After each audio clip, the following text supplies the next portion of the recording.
Nagdesisyon ang ilang sa mga pinaka-mayayamang bansang bawasan ang kanilang tulong upang resolbahin ang pandaigdigang krisis ng taggutom. Nagkukumahog tuloy ngayon ang mga humanitarian agencies para kumalap ng pondo. Samantala, nakaharap sa mahirap na desisyon ang mga aid workers kung sino sa mga nagugutom ang una nilang bibigyan ng rasyon at sino naman ang aalisan nila ng karapatang tumanggap ng tulong. Thomas I. Likeness po para sa balita. As 2024 drew to a close in early December, the UN's new aid chief, Tom Fletcher, began pitching his latest fundraising campaign to governments around the globe. Fletcher is faced with this dilemma. The number of people going hungry or otherwise struggling around the world is rising. At the same time, the amount of money that wealthy countries are contributing toward helping them is dropping. Here's how he describes it. The world is on fire, and this is how we put it out. We'll launch the Global Humanitarian Overview this week, and it fills me with a mixture of shame, dread, but also hope. While he has hope for 2025, the reality is that this year the UN raised only 46% of the nearly $50 billion that it sought for humanitarian aid. This is the second year in a row the world body has raised less than half of what it sought.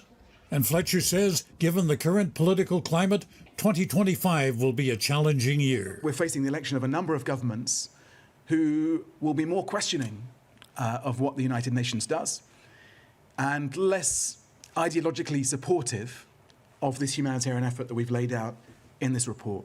Humanitarian organizations are warily watching to see what U.S. President-elect Donald Trump proposes after he begins his second term in January. Other governments, such as Germany, have already made cuts and are planning more.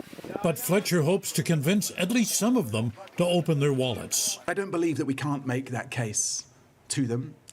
I don't believe that there isn't compassion in these governments which are getting elected.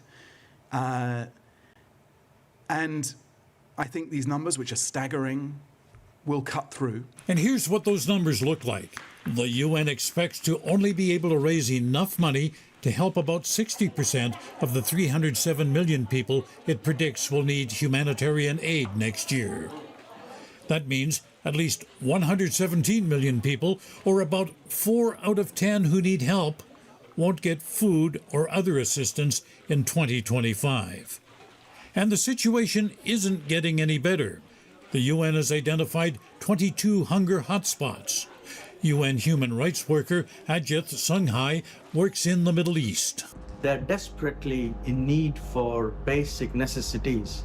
I've never seen in the last 13 months such need for food, shelter, water, and other life-saving essentials. Food in particular is at its lowest point. There is nothing absolutely in the markets in Middle Gaza. There's no fresh fruit, there's no fresh vegetables. On the African continent, famine is endemic in several countries. One of them is Sudan, where citizens have been enduring a civil war. Senior UN humanitarian official Idam Wassernu says the situation is appalling. This is a crisis of staggering scale and cruelty, one that demands sustained and urgent attention. Thousands of Sudanese civilians have been forced from their homes. They have fled to refugee camps in eastern Chad, where they live in dire humanitarian conditions. Many have already succumbed to starvation. This situation is repeated in nearly 24 countries around the globe. The story is the same. People displaced from their homes by war, civil war, gang violence. And they end up in settlements like these, dependent on aid from faraway places where famine and harsh conditions have never been a problem, where people there can't even imagine the suffering.